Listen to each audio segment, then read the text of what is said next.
ರಹಸ್ಯದ ವಿಚಾರಗಳನ್ನು ಮಾತಾಡೋದು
ಮಹಾಮಹಿಮನಾದ ನೀನು ಕುಲಹೀನನಾದ ನನ್ನನ್ನು ಇಷ್ಟೊಂದು ಆದರಿಸಲು ಕಾರಣವೇನು ದೇವ?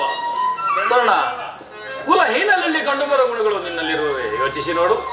ಪರಮಾತ್ಮ, ನಾನು ಎಂತಿದ್ದರೂ ಓರ್ವ ಸೋತನೆಂಬ ವಿಚಾರವನ್ನು ಈ ಪ್ರಪಂಚವೇ ಮರೆಯುತ್ತಲೋ ದೇವ.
ನೀನು ಸೂತನಲ್ಲ, ಶ್ರೇಷ್ಠವಾದ ಚಂದ್ರವಂಶವೇ ನಿನ್ನ ವಂಶ.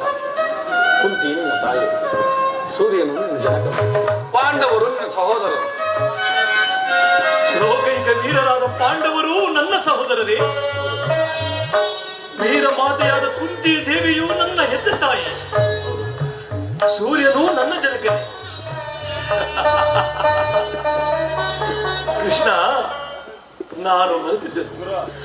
ಇದು ಯುದ್ಧದ ಕಾಲ, ಅದರಲ್ಲಿ ನೀನು ಪಾಂಡವರ ಪಕ್ಷಪಾತಿ. ಅವರ ತಲೆ ಕಾಯಲು ನನ್ನನ್ನು ಈ ರೀತಿ ಮರಳು ಮಾಡುತ್ತಿರುವ ದೇವ. ಇಲ್ಲ ಕರ್ಣ, ರಾಜಾದಿ ರಾಜನೆನಿಸಿ ದಿವ್ಯ ಸಿಂಹಾಸನದಲ್ಲಿ ರಾಜ ಮಾಡಬೇಕಾದ ನೀನು ಈ ರೀತಿ ಪರಮ ಸೇವೆಯಲ್ಲಿ ಕೈಕಟ್ಟಿಕೊಳ್ತಿರುವೆ.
ನರಕಕ್ಕೆ ಬೀಳಬೇಕು. ನಂಬಿದ ಸ್ವಾಮಿಗೆ ದ್ರೋಹ ಮಾಡುವುದಿತ್ತು. ಸಮರ ಮಹೋತ್ಸವದಲ್ಲಿ ಉತ್ಸಾಹ ಬರುತ್ತದಾದ ನನಗೆ ಇಂತಹ ಉಭಯ ಸಂಕಟವನ್ನು ತಂದೊಡ್ಡ ಬೇಡ ದೇವಾ, ಇಂತಹ ಉಭಯ ಸಂಕಟವನ್ನು ತಂದೊಡ್ಡ ಬೇಡ. ನನ್ನ ಮಾತನ್ನು ಸತ್ಯವೆಂದು ನಂಬು. ಸತ್ಯವನ್ನು ನಂಬಲು ಸಹಜವಾದ ಆಧಾರ ಏಕಿಲ್ಲ. ನಿನ್ನ ತಾಯಿಯಾದ ಕುಂತಿದೇವಿಯು ತಾನು ಕನ್ನಿಕಾಶಿಯಲ್ಲಿದ್ದಾಗ ದುರ್ವಾಸ ಮುನಿಗಳಿಂದ 5 ಮಂತ್ರಗಳನ್ನು ಉಪದೇಶ ಪಡೆದು ಅವು ಫಲಿಸುವುದೋ ಇಲ್ಲವೆಂಬ ಬುದ್ಧಿ ಚಪಲಿನಿಂದಾಗಿ ಮೊದಲನೇದಾದ ಸೂರ್ಯ ಮಂತ್ರವನ್ನು ಜಪಿಸಲು ನೀನು ಆಗ ಜನಿಸಿದೆ. ಲೋಕಾಪರಾಧಕ್ಕೆದಿರಿ ಆಕೆಯು ನಿನ್ನನ್ನು ಒಂದು ಬಂಗಾರ ತೊಟ್ಟಿಲು ಗಂಗಾರ ದೇವಿ ತಿಳಿಬಿಟ್ಟರು. ಆಗ ನಿನ್ನನ್ನು ಸೂತರು ಸಾಗಿಸಲಿದರು ಅಷ್ಟೇ. ನಿಜವಾಗಿಯೂ ನಿನ್ನ ಇತ್ತ ತಾಯಿ ಕುಂತಿಯು. ನನ್ನ ಮಾತನ್ನು ನಂಬು. ಈಗಲೂ ನನ್ನ ಸಂಗಡವ ಪಾಂಡವರು ಕೌರವರು ನಿನ್ನ ಪಾದದ ಮೇಲೆ ಕೆಡುವನು. ಅವರಿಂದಲೂ ಸಮಸ್ತ ರಾಜರಿಂದಲೂ ಓಲೈಸಿಕೊಂಡು ದಿವ್ಯ ಸಿಂಹಾಸನ ಸಮೇತಿ ರಾಜಭಾರ ಮಾಡುವಂತೆ. ಪರಮಾತ್ಮ, ಆ ಪಾಂಡವರು, ಆ ಭೀಮಾರ್ಜುನರು ನನ್ನನ್ನು ನೋಡಿದಾಗಲೆಲ್ಲ ಸೂತ ಕುಲದವ, ಹೀನ ಕುಲದವ, ನೀಚ ಕುಲದವ ಎಂದು ಹೇಳಿಸ್ತಿರಲ್ಲ. ಅಂತವನಿಗೆ ನಾನು ಅಂತವನೆಂಬ ವಿಚಾರವು ತಿಳಿಯದೆ ದೇವ. ಇಲ್ಲ ಕರ್ಣ, ಇದುವರೆಗೂ ನೀನು ಇಂಥವನೆಂಬ ವಿಚಾರ ಯಾರಿಗೂ ತಿಳಿಯದು. ಆದರೆ ನಿನ್ನ ಇತ್ತ ತಾಯಿಯಾದ ಕುಂತಿದೇವಿಯು ತಾನು ನಿನ್ನನ್ನು ಕಂಡಾಗಲ್ಲ, ದೇವಾ ಈ ಕರ್ಣನ ಯಾರು, ಈತನನ್ನು ನೋಡಿದಾಗಲ್ಲ ನನಗೊಂದು ರೀತಿ ಮುರುಕಾವ ಉಂಟಾಗುವುದಲ್ಲ ಎಂದು ಪದೇ ಪದೇ ಕೇಳುತ್ತಿದ್ದಳು. ಆಕೆಗೆ ನಿನ್ನ ಜನ್ಮ ರಹಸ್ಯವನ್ನು ಈಗ ತಾನೇ ತಿಳಿಸಿ ಬಂದಿದ್ದೇನೆ. ಆಕೆ ನಿನ್ನ ನೋಡಲು ಬಹು ಸಂಭ್ರಮದಿಂದ ಗಂಗಾ ತೀರಕ್ಕೆ ಬರಲು. ಆಕೆ ಮನಸ್ಸನ್ನು ವಹಿಸಬೇಡ. ನಾನು ಬಂದು ಬಹಳ ವೇಳೆ ಆಯಿತು. ನಾನಿನ್ನು ಬರಲೇ ಆಗಬಹುದು ಪರಮಾತ್ಮ. ಶ್ರೀಕೃಷ್ಣ ಪರಮಾತ್ಮನು ಎಂದಿಗೂ ಅಸತ್ಯವನ್ನಾಡತಕ್ಕವನಲ್ಲ. ಧರ್ಮವೆಂದು ಹಂಬಲಿಸುತ್ತ ಧರ್ಮವೇ ನನ್ನ ಉಸಿರೆಂದು ನಂಬಿರುವ ಆ ಧರ್ಮರಾಯನು ನನ್ನ ಸಹೋದರನೇ. 1000 ಆನೆಗಳ ಬಲವುಳ್ಳ ರೌದ್ರಾಂತ ಸಂಬೋಧನಾದ ಭೀಮಸೇನನು ನನ್ನ ಸಹೋದರನೇ. ತೇಜೋಮಯ ಮೂರ್ತಿಗಳಾದ ನಕುಲ ಸಹದೇವರು ನನ್ನ ಹನುದರೆ. ಪಾಂಡುರಾಜೇಂದ್ರ, ಕುಂತಿ ದೇವಿ, ಮಾದ್ರಿ ದೇವಿಯವರು ನನ್ನ ಜನನಿ ಜನಕರೇ.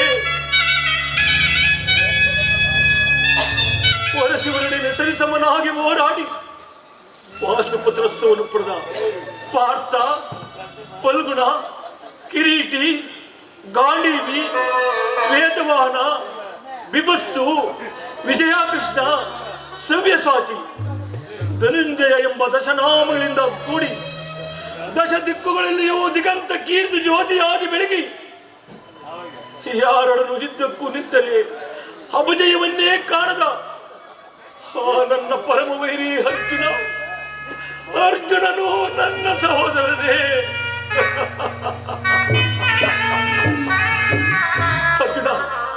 ಅರ್ಜುನ, ನಿನ್ನನ್ನು ಕೊಲ್ಲುವುದಾಗಿ ಶಪಥ ಮಾಡಿರುವುದಲ್ಲೋ. ನಿನ್ನ ಶಿರಸ್ಸು ಈ ಭೂಮಿಯ ಮೇಲೆ ಬಿದ್ದು ಕುರು ರಕ್ತದ ಮಡುವಿನಲ್ಲಿ ಕೊಚ್ಚಿಕೊಂಡು ಹೋಗುವುದನ್ನು ಈ ಪಾಪಿ ಕಣ್ಣುಗಳಿಂದ ಹೇಗೆ ನೋಡಲಿ, ಹೇಗೆ ಸಹಿಸಲಿ? ಯಾವುದೋ ಪೂರ್ವದ ಪಾಪದ ಬಲವಾಗಿ ಸೋತನಂಬೆ ಆವೃತ್ತಿಗೆ ಸಿಲುಕಿ ಚಿಕ್ಕದಾದ ದೇಹಕ್ಕೆ ಅಪಾರವಾದ ಬೆಂಕಿಯನ್ನು ತುಂಬಿಕೊಳ್ಳಲು ಸಾಧ್ಯವೇ? ಇದುವರೆಗೂ ಒಂದು ವರ್ಗದವರು ಯಾರೆಂದು ತಿಳಿಯದೆ ನನಗೆ ನೆನಪಿಡುತ್ತಿದ್ದ ನನಗೆ ಈಗ ಒಂದು ಒಟ್ಟು ಇದ್ದವರೇ ಎಂದ ಬಳಿಕ ಎಂತಹ ಉಭಯ ಸಂಕಟ ಪ್ರಾಪ್ತಿವಾಯಿತು, ಎಂತಹ ಉಭಯ ಸಂಕಟ ಪ್ರಾಪ್ತಿವಾಯಿತು. ಅಯ್ಯೋ ಅಯ್ಯೋ ಪಾಪಿ ಕರ್ಣ, ಪಾಂಡು ಪುತ್ರನಾಗಿ ಜನಿಸಿ ಪಾಂಡವರನ್ನೇ ಕೊಲ್ಲಲು ಹೊರಟಿರುವೆಯಾ?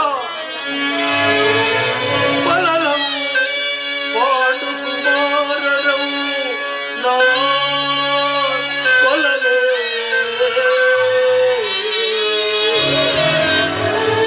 ಬಲಲಂ ಪಾಂಡು ಕುಮಾರರವು ನಾ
ಪಣವಾಗಿಟ್ಟರು. ಕೀಚಕನ ಭಗ್ನವನ್ನು ಸಹಿಸಿದ್ದು ಆಯಿತು. ಇನ್ನು ಮುಂದಾದರೂ ಸುಖ ಸಂತೋಷದಿಂದ ಬಾಳೋಣವೆಂದರೆ ಹೆಜ್ಜೆ ಹೆಜ್ಜೆಗೂ ಅಪಮಾನವೇ. ಅಯ್ಯೋ, ಈ ದ್ರೌಪದಿ ಹಳೆಯಲ್ಲಿ ಏನೆಂದು ಬರೆದಿರ ದೇವ, ಏನೆಂದೇ ಬರೆದು.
ಪ್ರಿಯತಮೆ, ಏನಾಯಿತು? ನಿಷ್ಕಾರಣವಾಗಿ ಹೇಳುತ್ತಿರಲ್ಲ ಏಕೆ? ನಾನು ನಿಷ್ಕಾರಣವಾಗಿ ಹೇಳುತ್ತಿಲ್ಲ. ನನ್ನ ಹಳುವೆಗೆ ಒಂದಲ್ಲ ಎರಡಲ್ಲ 16 ಕಾರಣಗಳಿವೆ. ನೀವು ಅಡ್ಡ ಪುರುಷರು. ನಿಮಗೆ ಯಾರಾದರೂ ಪ್ರತಿಯಾಡಿದರೆ ಅವರಿಗೆ ತಕ್ಕ ಶಿಕ್ಷೆ ಮಾಡುವಿರಿ. ಆದರೆ ಸ್ತ್ರೀಯರಿಗೆ ಹಾಗಲ್ಲ. ಅನ್ನ ವಸ್ತ್ರಗಳಿಗಾಗಿ ಅನ್ಯರನ್ನು ಆಶ್ರಯಿಸಬೇಕು. ಹೇ ಪ್ರವೈಗುಣ ಪರಾಧೀನ, ಇಂಥ ಸ್ತ್ರೀ ಜಾತಿಯನ್ನು ಏನೆಂದು ಸೃಷ್ಟಿಸಿದೆ ದೇವ, ಏನೆಂದು ಸೃಷ್ಟಿಸಿದೆ. ಅಳಬೇಡ ಪಾಂಚಾಳಿ, ಅಳಬೇಡ. ಸ್ತ್ರೀಯರ ಪರಾಧೀನತೆಯು ಅದು ನಮ್ಮ ಸಮಾಜದ ನಿಯಮ. ಅದು ಭಗವತ್ಸ್ವರೂಪರಾದ ಋಷಿಗಳ ಆಜ್ಞೆ. ಪತ್ನಿಯನ್ನು ಜೂಜದಲ್ಲಿ ಪಣವಾಗಿಟ್ಟು ಸೋಲುವಂತೆ ಋಷಿಗಳ ಆಜ್ಞೆ ಮಾಡಿದರೇನು? ಆಹಾ, ಪಡೆಯಬೇಕು ನಿಮ್ಮಂತಹ ಪತಿಗಳನ್ನು. ಅದು ಇಂದಿನ ಮಾತು. ಅಣ್ಣನ ಒಂದು ದಿನದ ಅವಿವೇಕದಿಂದ ಈ ನಿಂದನೆಯು ನಮ್ಮನ್ನು ಸಾಯುವವರೆಗೂ ಬಿಟ್ಟಿದ್ದಲ್ಲ ದ್ರೌಪದಿ, ಬಿಟ್ಟಿದ್ದಲ್ಲ. ಅಣ್ಣನ ಅಪರಾಧಗಳನ್ನು ಕ್ಷಮಿಸುವಂತೆ ನಾನು ಎಷ್ಟೋ ಬಾರಿ ನಿನ್ನಲ್ಲಿ ಬೇಡಿಕೊಳ್ಳಲಿಲ್ಲವೇ? ಆದದ್ದು ಆಗಿ ಹೋಯಿತು, ಅದನ್ನು ಮರೆತು ಬಿಡು. ಈ ದಿನ ದುಃಖಿಸಲು ಕಾರಣವೇನು? ತಿಳಿಸುವೆನು ಪ್ರಿಯ, ಆದರೆ ಅದರಿಂದ ಆಗುವ ಪ್ರಯೋಜನವಾದರೂ ಏನು? ನೀವು ಎಷ್ಟೇ ಆದರೂ ನಿಮ್ಮಣ್ಣನ ಆಜ್ಞಾಧಾರಕರಲ್ಲವೇ? ಅದು ಇಂದಿನ ಮಾತು. ಸುಮ್ಮನೆ. ಈಗ ನಾನು ಯಾರ ಆಜ್ಞಾಧಾರಕನಲ್ಲ. ಪ್ರಿಯ ಬನ್ನಿ, ಹಾಗಾದರೆ ಹೇಳುವೆನು ಕೇಳಿ. ಈ ದಿನ ದೇವಿ ದರ್ಶನಕ್ಕಾಗಿ ಹಸ್ತಿನಾಭೆಯ ಮಂದಿರಕ್ಕೆ ಹೋಗಿದ್ದೆನು. ಅಲ್ಲಿ ದುರ್ಯೋಧನನ ಪತ್ನಿಯಾದ ಭಾನುಮತಿಯು ಬಂದಿದ್ದಳು. ನನ್ನನ್ನು ನೋಡಿ, ಈ ಬಿಚ್ಚಿದ ಕೇಶ ರಾಶಿಯನ್ನು ನೋಡಿ, ಇನ್ನೇನು ದೂತರು 5 ಗ್ರಾಮಗಳನ್ನು ಬೇಡಲು ಹೋಗಿರುವರು, ಇನ್ನೇನು ಸಂಧಿ ಆಗುವುದೋ ಏನೋ, ಈಗಲಾದರೂ ನಿನ್ನೆ ಬಿಚ್ಚಿದ ಈ ಕೇಶ ರಾಶಿ ಎಂದಿಗೆ ಕಟ್ಟುವೆ ಎಂದು ಕೇಕೆ ಹಾಕಿ ಹೀಯಾಳಿಸಿದರು. ಏನು ದುರ್ಯೋಧನೊಡನೆ ಪುನಃ ಸಂಧಿಗೆ ಪ್ರಯತ್ನ? ಹೌದು. ಹಾಗಾದರೆ ನನ್ನ ಸಂದೇಹವು ನಿಶ್ಚಯವಾಯಿತು. ಯಾರು ರಾಯಭಾರಿಗಾಗಿ ಹೋದವರು? ನಮ್ಮಣ್ಣರಾದ ಶ್ರೀಕೃಷ್ಣ ಪರಮಾತ್ಮನು. ಗೋಪಿಕಾಂಗೇರ ವಿಳಾಸ ವಿಭ್ರಮಗಳಲ್ಲಿ ಮಗ್ನನಾದ ಆ ಯದುಪತಿಯು ಯುದ್ಧವನ್ನು ನಡೆಯುವುದು ಸಹಜ. ಅರ್ಜುನನು ದ್ವಾರಿಕೆಯಿಂದ ಹಿಂದಿರುಗಿದಾಗಲೇ ಹೀಗಾಗಿರಬಹುದೆಂದು ತಿಳಿದೆ. ಅದಿರಲಿ, ಆ ಭಾನುಮತಿ ಏನೆಂದು ಉತ್ತರ ಕೊಟ್ಟೆ? ಪ್ರಶ್ನೆಗೆ ಸರಿಯಾದ ಉತ್ತರವನ್ನೇ ಕೊಟ್ಟೆ. ಏನೆಂದು? ಈ ನಿನ್ನ ಕಟ್ಟಿದ ಮುಡಿಯು ಬಿಡಿಸುವ ತನಕ ಈ ನನ್ನ ಬಿಚ್ಚಿದ ಮುಡಿಯು ಕಟ್ಟುವುದಿಲ್ಲವೇ ಭಾನುಮತಿ ಎಂದು. ಚಮತ್ಕಾರದ ಉತ್ತರ. ಬಾಪು ಪಾಂಚಾಲಿ ಬಾಪು, ನೀನು ನಮ್ಮ ಸಂಗಡ ಕದನವಾಡುವುದರಲ್ಲಿ ನಿನ್ನ ಚಿತ್ರನ್ಯಾಸೆಯನ್ನೇ ಮೀರಿಸಿದೆ ಎಂದು ತಿಳಿದೆ. ಪ್ರಿಯ ನೆನಪಿದೆಯೇ? ಹಿಂದೆ ಒಂದು ದಿನ ಈ ನನ್ನ ಬಿಚ್ಚಿದ ಕೇಶರಾಶಿಯನ್ನು ನೋಡಿ ಗುರುಕುಲಾಂತಕ ಕಾಳರಾತ್ರಿ ಮತ್ತು ಇನ್ನೇನೋ ಸಂಬೋಧಿಸಿದರಲ್ಲವೇ? ಕುಲ ನನ್ನ ಬಾಯಿಂದ ಪ್ರತಿಜ್ಞ ವಾಕ್ಯಗಳನ್ನು ಮಾತನ್ನು ಕೇಳಲು ಅಪೇಕ್ಷಿಸುವೆಯಾ? ಮಾಡಿದ ಪ್ರತಿಜ್ಞೆಯನ್ನು ಮರೆಯುವಂತ ಜಡಿಯಲ್ಲ ಈ ಭೀಮಸೇನ. ಪ್ರಿಯ, ನೀವು ತಿಳಿದಂತೆ ಮಾಡಬೇಕೆಂಬುದೇ ನನ್ನ ಇಚ್ಛೆ. ಎಷ್ಟೇ ಆದರೂ ನೀವು ನಿಮ್ಮಣ್ಣನ ಆಜ್ಞಾಧಾರಕರಲ್ಲವೇ? ಸುಮ್ಮನೆ ನನ್ನನ್ನು ಕೈಸಬೇಡ ಪಾಂಚಾಲಿ. ಈಗ ನಾನು ಯಾರ ಆಜ್ಞಾಧಾರಕನಲ್ಲ. ಶಾಂತಿಯನ್ನು ಬಯಸುವವರು ಸಂಧಿಯ ಪ್ರಸ್ತಾಪದಲ್ಲಿ ತೊಡಗಲಿ. ನಾನು ಯುದ್ಧವನ್ನು ಬಹಳ ಆತುರದಿಂದ ನಿರೀಕ್ಷಿಸುತ್ತಿರುವೆನು. ಧರ್ಮಪಾರಾಯಣರಾದ ದುಷ್ಟರು ಆ ದುರ್ಯೋಧನನ ಅನಂತ ಅಪರಾಧಗಳನ್ನು ಕ್ಷಮಿಸಬಹುದು. ಆದರೆ ನಾನು ಮಾತ್ರ ಎಂದಿಗೂ ಕ್ಷಮಿಸುವುದಿಲ್ಲ. ಕೇಳು.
ನೋಡೋಣ. ಸಂಧಿಯ ಪ್ರಸ್ತಾಪವನ್ನು ಕೇಳಿ ಕೆರಳಿದ ಕೇಸರಿಯಂತೆ ಜ್ಞಾಪಿಸಿರು. ಆಗ ನನ್ನ ಸಮಾಧಾನ ಮಾಡಲು ನಿನ್ನಿಂದ ಹೊರತು ಮತ್ತೆ ಆಸಕ್ತರಲ್ಲಣ್ಣ.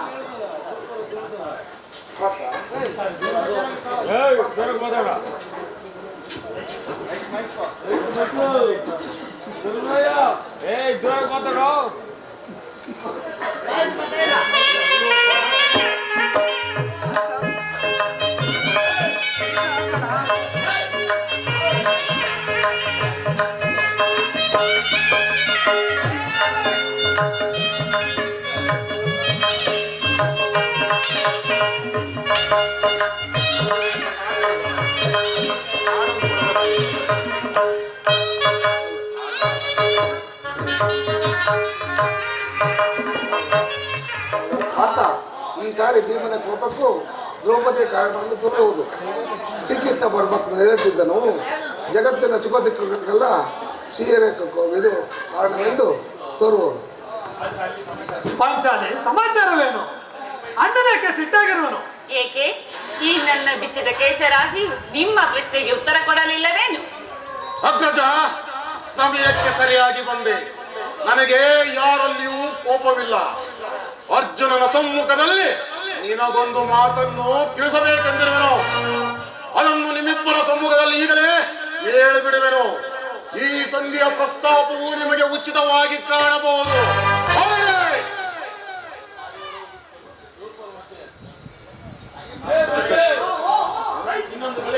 ಇನ್ನೊಂದು ಗಳಿಗೆಯೂ ನಾನು ಇದನ್ನು ಸಹಿಸಲಾರೆ.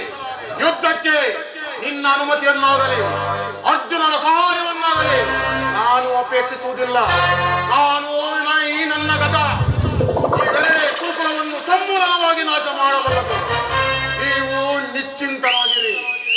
ಸಂಧಿಯ ಪ್ರಸ್ತಾಪವನ್ನು ಮಾಡುತ್ತೀರಿ. ನನಗೆ ತೋರಿದ್ದನ್ನು ನಾನು ಮಾಡುವೆನು. ಪ್ರಿಯ ನೋಡು, ಅಲ್ಲೇ ಅಲ್ಲೇ. ಶಾಂತಿ ಬಯಸು ಪ್ರಾಣೇಶ್ವರ,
ನನ್ನಲ್ಲಿ ಕೋಪವೇ?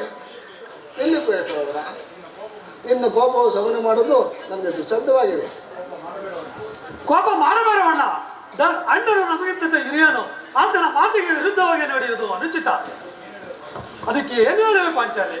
ಧರ್ಮ ಧರ್ಮ ಎಂದು ಹಂಬಲಿಸುತ್ತ ಧರ್ಮವೇನೆಂಬುದೇ ನಿಮಗೆ ಉಚಿತವಾಗಿ ಕಾಣುವುದಲ್ಲವೇ? ಯುದ್ಧದಂತೆ ಶಾಂತಿ ರಕ್ಷಣೆಯು ಶತ್ರುವಿನ ಕರ್ತವ್ಯ ಪಾಂಚಾಲಿ. ಯುದ್ಧ ಎಂಬುದು ಘೋರ ಕರ್ಮ ಎಂಬುದು ನಿನಗಿಂತ ತಿಳಿದಿಲ್ಲ.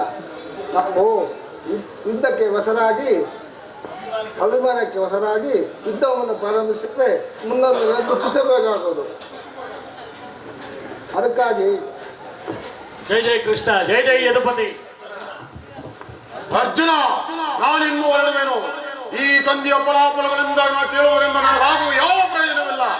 ಇವರ ಇಚ್ಛೆ ಬಂದಂತೆ ಇವರು ನಡೆಯಲಿ. ನನಗೆ ತೋರಿದನ್ನು ನಾನು ಮಾಡುವೆನು. ಶಾಂತಿ ಬಯಸು ಪ್ರಾಣೇಶ್ವರ, ಶಾಂತಿ ಬಯಸು.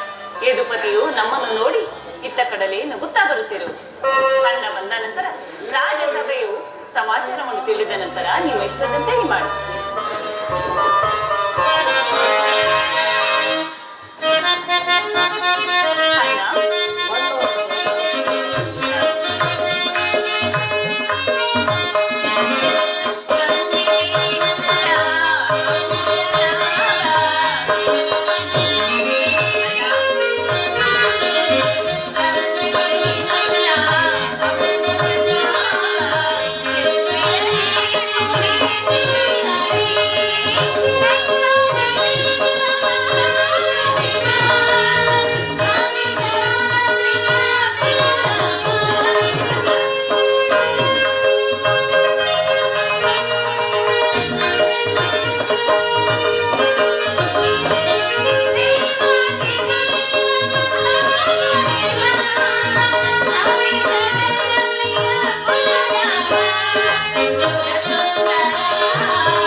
ಪರಮಾತ್ಮ ಪಾಂಡವರ ಪ್ರಣಾಮಗಳ ಶೀಘ್ರ ವಾಸುದೇವ.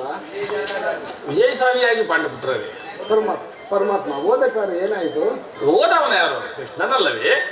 ಅಂದರೆ ಎಲ್ಲರೂ ಸಮರ್ಥವಾಗಿ ನಡೆಯಿತು. ಸಂಧಿ ವಿಚಾರ ಏನಾಯಿತು? ಓಹೋ, ನಡೆಯಿತು.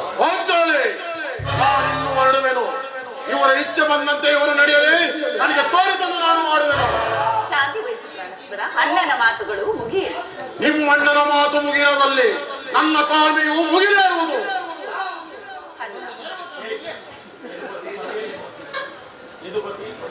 ಯದುಪತಿ, ಸಭೆಯಲ್ಲಿ ಏನೇನು ನಡೆಯಿತು?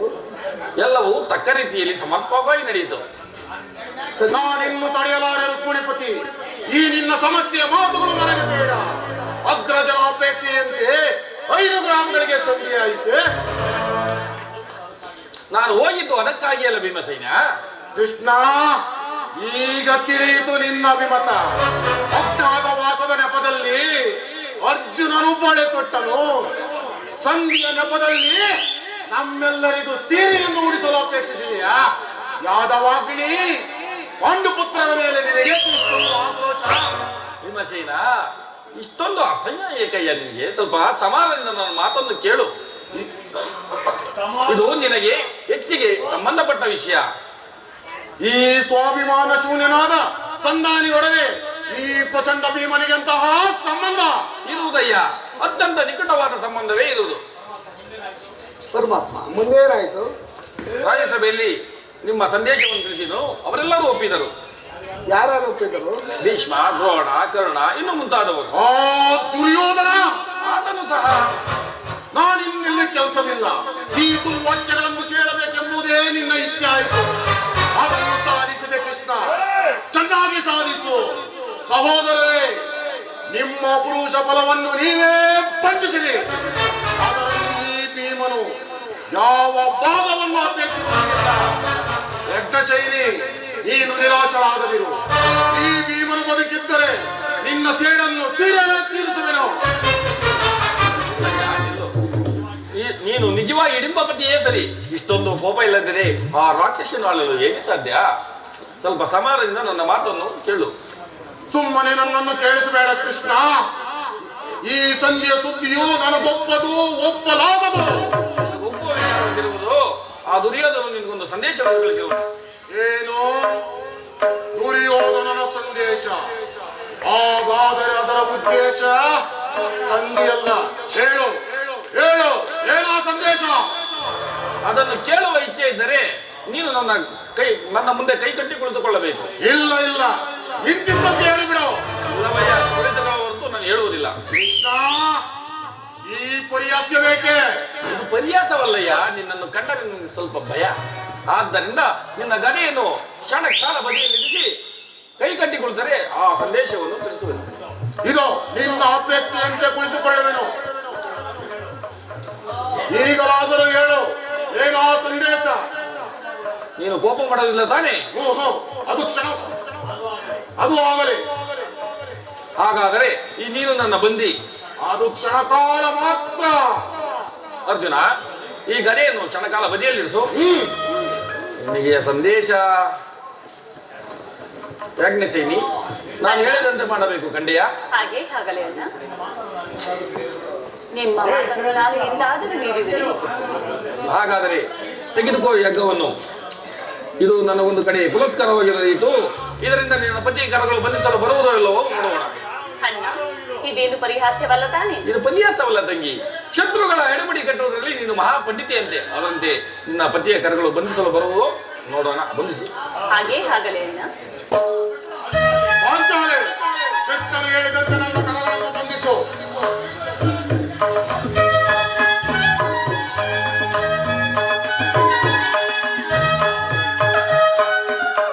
ಈಗ ಎಲ್ಲರೂ ಕೇಳಿರಿ. ಭೀಮನನ್ನು ಬಂಧಿಸಿರುವ ಹಗ್ಗವು ಈ ದಿನ ರಾಜ್ಯಸಭೆಯಲ್ಲಿ ನನ್ನ ಅಂಗಾಂಗಗಳನ್ನು ಬಂಧಿಸಲ್ಪಟ್ಟಿತ್ತು.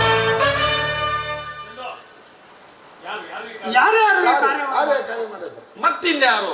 ಆ ದುರಾಭಿಮಾನಿಯಾದ ಏನು ಹೇಳಿದೆ ಕೃಷ್ಣ? ಈ ಹಗ್ಗದಿಂದ ನಿನ್ನನ್ನು ಬಂಧಿಸಲಾಯಿತೆ. ಯಾರ ದುರಾತ್ಮನೋ? ಮತ್ತಿನ್ಯಾರು? ಆ ದುರಾಭಿಮಾನಿಯಾದ ದುರ್ಯೋಧನ ಆಜ್ಞೆ ಮಾಡಿದನು. ಅವನ ತಮ್ಮ ಈ ಕೆಲಸ ಮಾಡಿ ಮತ್ತೆ ಇಂತಹ ಕೆಲಸ ಬೇರೆ ಏನಿಲ್ಲ ಸಾಧ್ಯ. ಅಜ್ಜನೇ, ಹೆಚ್ಚು ನನ್ನ ಕರಗಳನ್ನು ಈ ನೀಚ ಕೃತ್ಯದಿಂದ ಆ ದುರ್ಯೋಧನ ದುರಾಭಿಮಾನವು ಶಿಖರವನ್ನು ಮುಟ್ಟಿದೆ. ನಮ್ಮ ಪ್ರಿಯ ಬಂಧುವಾದ ಶ್ರೀಕೃಷ್ಣನನ್ನು, ಪಾಂಡವರ ರಾಯಭಾರಿಯನ್ನು ಈ ರೀತಿ ಅಪಮಾನಪಡಿಸಿದರೆ ಅಗ್ರಜ, ಧನಂಜಯ, ಇದಕ್ಕೆ ನಿಮ್ಮ ಉತ್ತರ? ಇಷ್ಟು ಮಾತ್ರವಲ್ಲ, ಆ ದುರ್ಯೋಧನು ನಿಮ್ಮ ಸಂದೇಶಕ್ಕೆ ಕೊಟ್ಟ ಉತ್ತರವನ್ನು ಕೇಳಿರಿ.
ಭೂಮಿಯನ್ನು ಕೊಡಲು ಅವನು ಒಪ್ಪಲಿಲ್ಲ. ಅದು ದೊರಕುವುದಾದರೆ ರಣಾಂಗಣದಲ್ಲಿ ಶಸ್ತ್ರಗಳ ಸಂಗ್ರಹದಲ್ಲಿ ಎಂದು ಖಂಡಿತವಾಗಿ ಹೇಳಿದ್ದ. ಈ ಸಂದೇಶಕ್ಕೆ ಉಳಿದಿರುವುದು ಒಂದೇ ಉತ್ತರ, ಅದು ಯುದ್ಧ. ಹಬ್ಬ ದುರ್ಜಟ್ಯ ದರ್ಪವು ಗಟ್ಟಿ ಮೆರೆಯುತ್ತಿದೆ. ಅವನ ಅಟ್ಟಹಾಸವನ್ನು ಪಾಂಚಾಲಿ, ಹೆಚ್ಚು ನನ್ನ ಕರಗಳನ್ನು ಅಗ್ರಜ, ಧನಂಜಯ, ಕೃಷ್ಣ ಯಾರೂ ಬಿಡಿಸುವುದಿಲ್ಲವೇ? ನಾನೇ ಬಿಡಿಸಿಕೊಳ್ಳುವೆನು.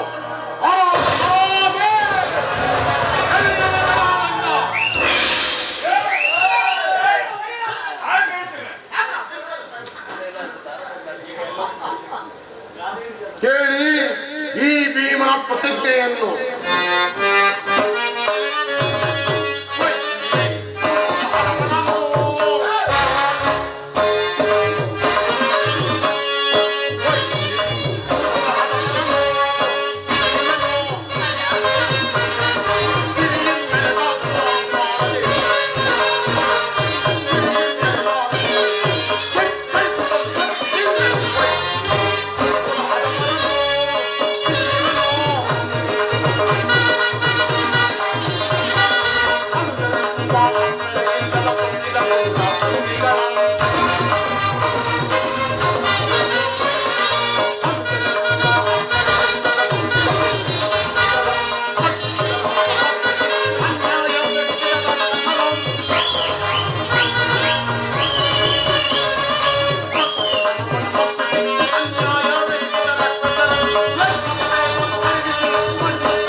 ನಾನು ವಾಯುದೇವನ ಅಂಶದಲ್ಲಿ ಜನಿಸಿದ್ದೇ ನಿಜವಾದರೆ, ವೀರಮಾತೆ ಕುಂತಿದೇವಿಯ ತಲಮಾನ ಮಾಡಿದ್ದೇ ಸತ್ಯವಾದರೆ,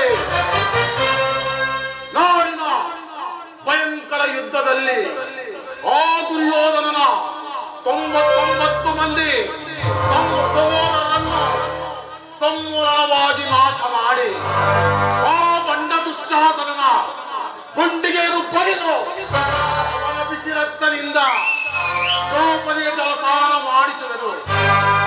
ದಾಯಾದಿಗಳಿಗೆ ದ್ರೋಹವೆಸಗಿದ ಕ್ರೂರ, ದುರಾಶಯ, ದುರಾಭಿಮಾನಿಯಾದ ಆ ಕೂಳ ಕೌರವನ ರಾಜ ಮುಕುಟ ಮತ್ತು ಅವನ ರತ್ನ ಸಿಂಹಾಸನವನ್ನು ನನ್ನ ಎಡಗಾಲಿನಲ್ಲಿ ಒತ್ತು ಪುಡಿ ಪುಡಿ ಮಾಡಿ ಪ್ರಳಯ ಭಯಂಕರ ವಾಯುನಂದನ ಅಂಜನಾದ್ರಿಯ ಭಾರತಿ ಸಹೋದರ ಸಹಸ್ರ ಗಜಬಲವುಳ್ಳ ನಾನು ಸಹಸ್ರ ವಜ್ರಗಳಿಂದ ಕೂಡಿದ ಈ ದಂಡದಿಂದ ಅದವನ್ನು ಮುರಿದು ಬಿಸಾಡುವೆನು. ಇದೇ ಈ ಭೀಮನ ಪ್ರತಿಜ್ಞೆ, ಇದೇ ಈ ಭೀಮನ ಪ್ರತಿಜ್ಞೆ, ಇದೇ ಈ ಭೀಮನ ಪ್ರತಿಜ್ಞೆ. ವಾಸುದೇವ, ಇದಕ್ಕೆ ನಿನ್ನ ಪಾದವೇ ಸಹ